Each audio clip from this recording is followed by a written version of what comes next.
We are up to the point of doing the valve work on the head itself. I have brand new valve guides that we want to put in. I had removed the old ones when we did the teardown on this.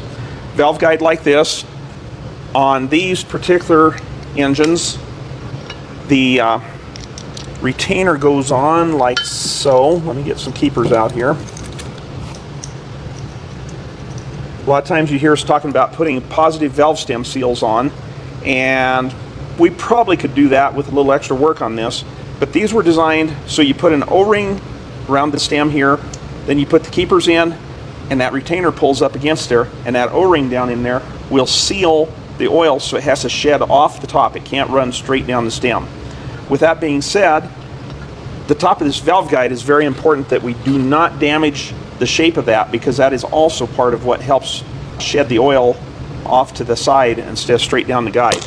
So when we put the new guides in, we have to be careful of that. We have to get them just exactly the right height so that when this opens, when that valve opens and it goes over the end of that guide, it does not bottom out.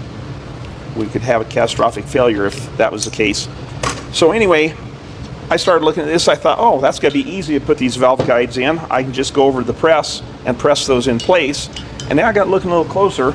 If you want to bring the camera in from the angle here, you will see that those guides are not exactly perpendicular to the end of the head. Maybe if you go down a little lower like that, you can see that they actually tilt over to the side just a little bit.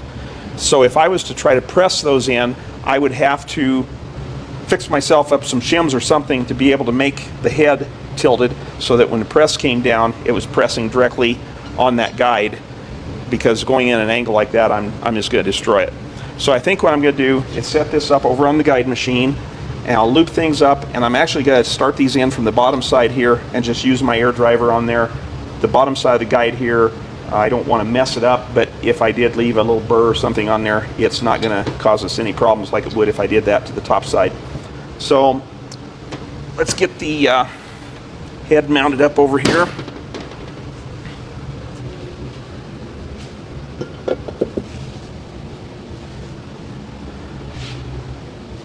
All right, we're going to take a brief break to give a thank you to this video sponsor, Upside.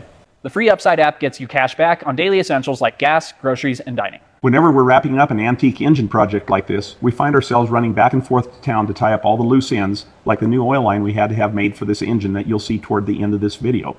And those tanks of gas and the snacks that we always get on those trips do tend to add up, so it's a no-brainer to get some cash back using the free Upside app. You can earn 3 times more cash back with Upside than any other product, and yes, it's real cash back that you can transfer straight into your bank account. No more confusing rewards, points, or credits like other loyalty programs and credit card rewards. Once you have